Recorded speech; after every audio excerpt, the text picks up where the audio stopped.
Sometimes I worry that I'm pouring myself into YouTube like Ginny poured herself into Tom Riddle's diary, but then I remind myself that Ginny didn't pour herself into anything else, and that non-diversified asset portfolio is bad, especially when that asset's Lord Voldemort. So, without further ado, let's get into this topic of audience capture. Audience capture is the phenomenon by which when you make content or you speak to an audience, the audience responds well to certain things and less well to other things, and basically the responses of the audience give you feedback that ends up conditioning your dopamine circuitry to give the audience what the audience wants. I try to specifically avoid this by making so much content that is so diversified that by the time that audience capture begins to happen, I will effectively have made myself immune to it by having such a diversified portfolio of things that I talk about that it'll be very difficult for me to perceive a clear signal to noise ratio in audience capture.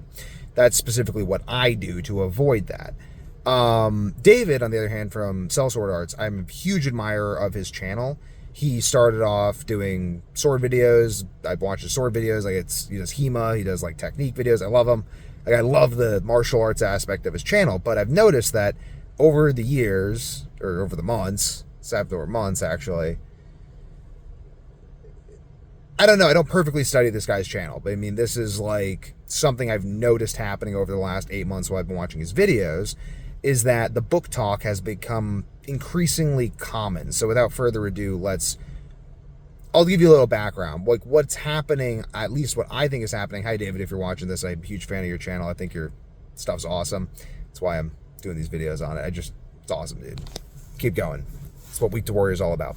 But anyway, basically what he's doing is he makes these videos and then the internet associates him with Booktok, and you're seeing this, like you're seeing him. Just watch. It's brilliant, like audience capture. All right, Booktok, this time you've gone too far. This is the worst sword. What? You know. No, can I be me and talk about swords and books? Isn't it fine? Booktok won't listen. But I don't... Book boyfriend, now.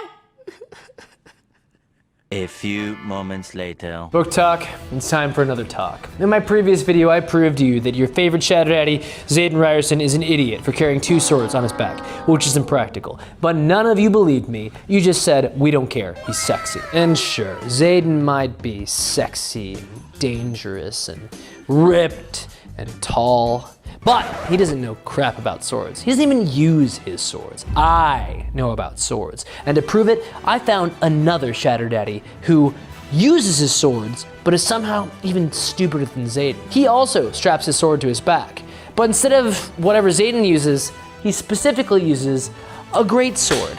I'm sorry, did I say great sword? I meant great swords. Now, can't you see how ridiculous this looks? Oh, David, looks pretty good. All right, fine, to the untrained eye, that might look cool, but when it comes to wielding it, you'll see that this is ridiculous. The real way that a montante would be used is with these big spinning motions, both as a way to power the cut and as a way for crowd clearance to keep people back. But when you have 2 of them, all of a sudden they become giant and unwieldy, and you can't do any kind of attack with any kind of elegance or finesse. I don't know, David. Looks pretty good to me. All right, sure, to the untrained eye, that might look cool, but what you're missing is that martially, it's too ridiculous, it's too big, it's too slow, it just doesn't make sense. All I want to do is spread sword knowledge, but I'm cursed by my beauty. Shadow Daddy David. So I'm not really saying this to be critical of him, because I don't, like, he's having fun with it. He's playing with the idea of it. But it's interesting. Like, you can see it happening. You can see the feedback he's getting from the Booktok community becoming...